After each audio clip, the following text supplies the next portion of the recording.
Today we're going to look at the Orico Mini Pro M4 Mac Mini case. We're going to start with unboxing it.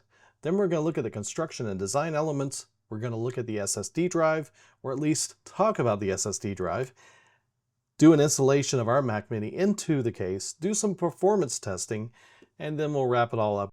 So stick around and we'll get into it right now. Here we are, we're working with the Orico Mini Pro, what I like to call the cheese grater case. It just arrived, and we're going to be checking this out and running it through its paces. So let's first open it up and see what we get.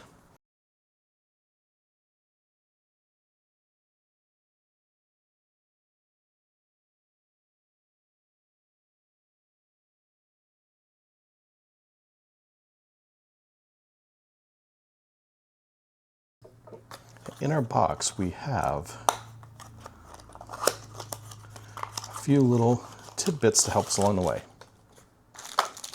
And that's what we have. We have the cable. So this unit I have came pre-installed with a 1 terabyte SSD. Very interesting. So this unit already has it installed and you can't remove the base. Pretty sure that's the one I got. Mac Mini SSD, 1 terabyte. All right, okay. So let's look at the product itself. Essentially what this is a case that you put your Mac Mini into to store it vertically, and it has the image and the representation of the Mac Pro, which is the always kind of joked as the cheese grater Mac. I saw these cases come out when the Mac Mini was first announced shortly afterwards, and it's more of a nostalgia type device that's kind of fun to have on your desk, that kind of makes you think, reminds you of the Mac Pro. So the features of the Orico Mini Pro case is very easy access to the unit. This slides and this pops off. Very simple to get into it and to get out of it. There are rubber or silicone rubber seals inside to hold the Mac Mini very carefully and closely, so it's real snug when you get it closed. The other big feature is the power button is right here on the side. It makes it very easy to access that power plug or the power button. I personally don't have that big of an issue with the power plug because I never turn my Mac off. If I do, it's not a problem for me to pick it up and turn it back on. I know the location of the power button is a little bit of concern for some people, but I don't have that much of an issue with it. But having it here makes it a little bit easier to get to. The other things this includes is on the back is the connector where we will connect the 10 gig cable. It's a 10 gig USB-C cable that plugs into the middle port here. And then that plugs in directly into the back of the Mac Mini. I got pieces falling everywhere once we get it mounted inside. And then that also provides you 2 USB-A ports on the back, which is fine. I do actually need USB-A ports for some of my devices that are not up to snuff. So those are welcome, but we also have the USB-C ports on the back of the Apple Mac itself. And then on the front we have 2 micro SD and SD card slots, the TF and the SD card slots, to make it easy to access that. Personally, I would rather have these at the top instead of the bottom because it's kind of hard to get to sitting on your desk and having to reach down here to pull the card out. But we'll play with it and see if that works. Okay, on my current dock, it is on the front. I do like having it on the front. It's just, as I mentioned, very difficult sometimes to grab that, and I have a gap in my desk where inevitably I will pull out my micro SD card and fumble it and it'll fall down in that crack and down in my desk. So it's a little bit annoying. I have to find a better solution for that here at some point. But in the meantime, let us plug in and set up the Mac Mini inside the new case. So again, take off the front panel. We collect our Mac Mini, and based on the way this goes in, the power plug is going to be here at the bottom. So we're going to mount it like this. And it's very simple, and it just slides in, and a very firm hold it has on here so that it's not going to go anywhere. It's not real hard, I'm just gently pushing just so that I don't cause any problems, just gently getting it in there.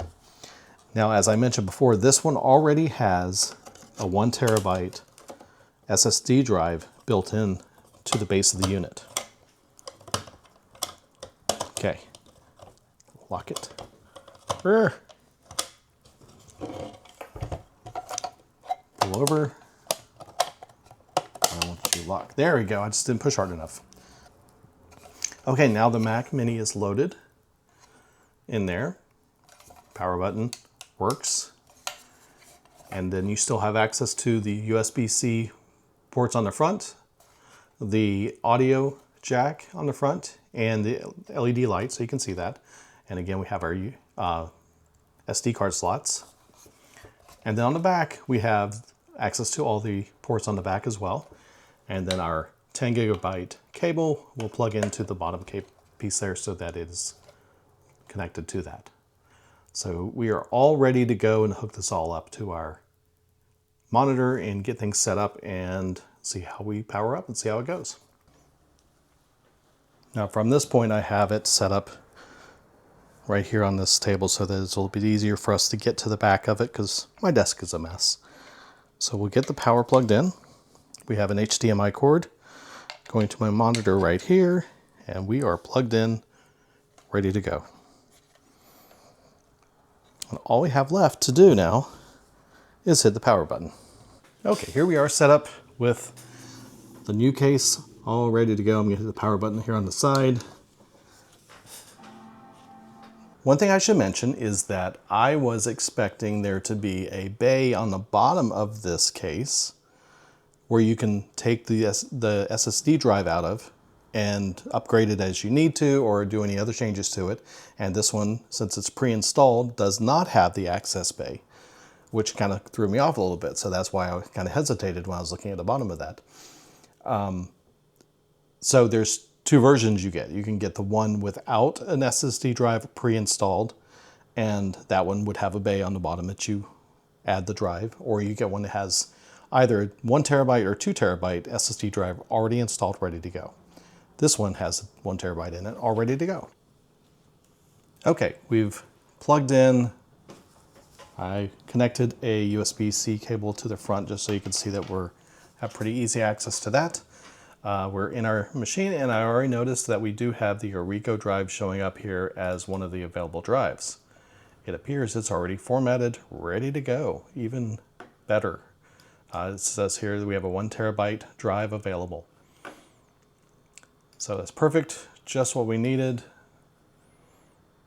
Everything is good there.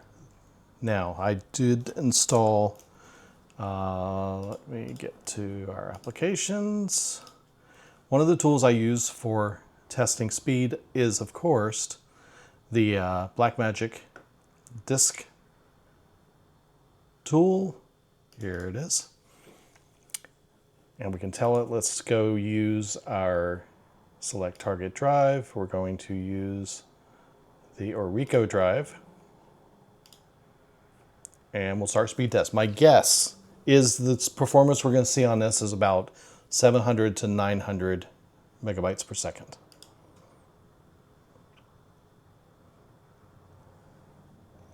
That is about what you will typically see with a 10 gig connection. And we're getting 863 and 827, which is actually pretty good, a little bit higher than some of the USB drives I've been using. Perfectly fine performance for most activities.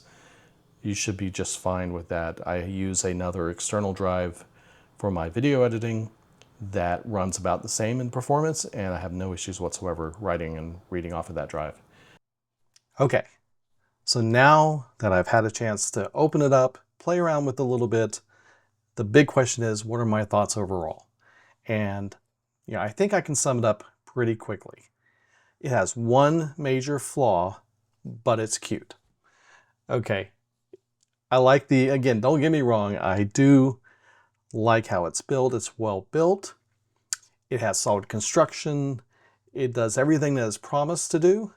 However, the major flaw for me personally is that it takes over one of my 3 Thunderbolt ports on the back of the Mac Mini to only give me 2 USB-A ports and a 1 terabyte SSD drive with a dock for camera cards. If it at least gave me back a USB-C Thunderbolt port in return and didn't basically take up a port, then it would be something that might be worth considering. But those Thunderbolt ports on the back of my device are so precious, and losing one to gain just a measly 2 USB-A ports and the 1 terabyte SSD drive, it's just not worth it for me to lose that port.